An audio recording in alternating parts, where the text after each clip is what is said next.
Coca-Cola's core product, the thing the entire company was built on, is in structural decline. Americans are drinking less soda every single year. The category has been shrinking for 2 decades. Health trends, GLP-1 drugs, sugar taxes, Gen Z ordering sparkling water, pick your reason. The direction is the same. And yet, Coca-Cola just reported organic revenue growth for the full year. So, how does a company grow when its core product is dying? That's what this video is about, because the answer isn't what most people think. Okay, it's 1886. Pharmacist John Pemberton mixes a caramel syrup in Atlanta, sells it at a drugstore for 5 cents a glass, and markets it as a cure for morphine addiction, headaches, and, quote, whatever ails you. It cured none of those things. Within 2 years, he sells the recipe to a businessman named Asa Candler. And Candler immediately does the thing that actually matters. He doesn't just sell the drink, he builds the system to sell the drink everywhere, to everyone, all the time. By 1895, Coke is in every US state. By the 1940s, they're shipping bottling plants around the world, with the US military accidentally turning Coke into a global brand in the process. Oh, and in Germany, when wartime supply cuts meant they couldn't make Coke, local operators invented the substitute drink on a fly. They called it Fanta. A supply chain failure became a billion-dollar product. I want you to notice something here. Most people think Coca-Cola's asset is the formula, the secret recipe locked in a vault in Atlanta. But the formula was almost irrelevant from the beginning. The real asset Candler built was distribution, a system that could put a product in front of any person, anywhere in the world, at any time. That insight shapes everything that comes later. Okay, now it's 1985. Pepsi is running blind taste tests in shopping malls, and people are picking Pepsi. It's working. Market share is shifting. Coke is rattled. So they spend 2 years and $4 million reformulating the recipe. They test it on 200,000 people, and on April 23rd, launch new Coke.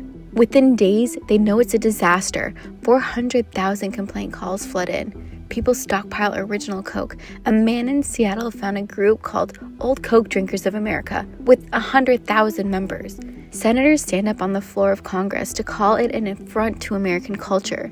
79 days after launch, they reverse the decision. The announcement gets a standing ovation in the U.S. Senate. Here's the strategic call-out. Coke's mistake was misreading the problem. They thought they were losing a taste competition. They were actually losing a brand identity battle. Pepsi was the drink of the next generation, cooler and more rebellious. You cannot fix a positioning problem by changing a recipe. The formula was never why people loved Coke. The meaning was. And ironically, the backlash made that meaning louder than any ad campaign ever could. Sometimes a near-death experience is the best marketing you never planned. New Coke was fixable. Just reverse the decision. But this next crisis isn't. In the early 2000s, soda consumption peaked and started declining, not crashing, declining, slowly, structurally, every year. Sugar research, health campaigns, changing tastes, the direction is unmistakable. Then the pandemic hit and made it worse. Coke's business skews heavily toward restaurants, stadiums, and airports. When those shut down, Coke got hit harder than competitors. In 2020, revenue dropped 11%, so they cut 11% of their workforce. They killed 200 brands, including Tab, their original diet soda, just gone after 57 years. With an IRS tax dispute in the billions, category in decline, core business model exposed, this is where most legacy companies quietly start losing. But Coke rebuilds the market engine instead. Now, let's start with the obvious question nobody answers correctly. What is Coca-Cola actually selling? Not a soft drink, a feeling. They've known this since 1971 when they aired Hilltop, a group of young people on an Italian hillside singing, "I like to buy the world a Coke." I'd like to buy the world a home and furnish it with love. Grow apple trees and honey bees and snow white turtle doves. It aired once. People called TV stations to ask them to replay it. 30 years later, it showed up in the Mad Men finale unprompted because everybody already knew it. That ad sold unity and optimism, not carbonated sugar water. And the through line runs straight to today.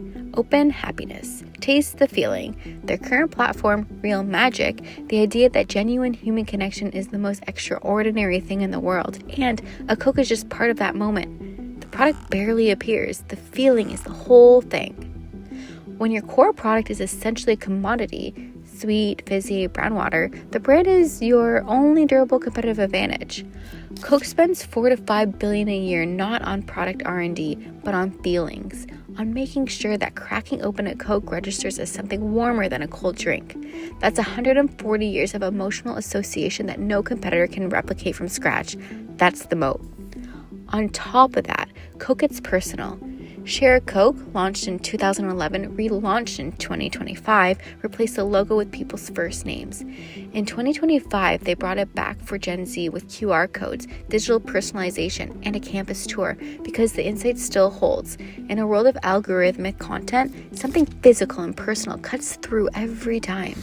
And in 2023, when every brand was panicking about AI, Coke did something counterintuitive. They launched Create Real Magic, built with open AI, and handed the generative AI tools directly to their audience. Anyone could use Coke's classic visual assets, the polar bears, the contour bottle, the vintage Santa, to make any original artwork. Co-creation builds loyalty in a way passive advertising never will. So Coke's strategy here? They aren't chasing trends. They're identifying what people genuinely want at a given cultural moment and making Coke adjacent to that want. The product stays the same. The cultural entry point shifts. So how does a company grow when its core product is dying? The answer is that Coca-Cola figured it out very early, that the thing you're selling is not the thing you're selling. The drink is not the product, the feeling is. The distribution network is not infrastructure, it's the competitive advantage. The brand is not a logo, it's 140 years of emotional real estate in 1 billion people's minds. When you're clear on that, declining soda volumes become a revenue management problem, not an existential one. Expanding into coffee and sports drinks isn't a desperate pivot. It's running more things through the same machine. Most struggling companies try to save the product. Coke protects the platform, and the platform doesn't decline. That's strategy. If you like this video, please subscribe. I'm the Strategenius, MBA with over 10 years in strategy, breaking down the frameworks that actually move the needle.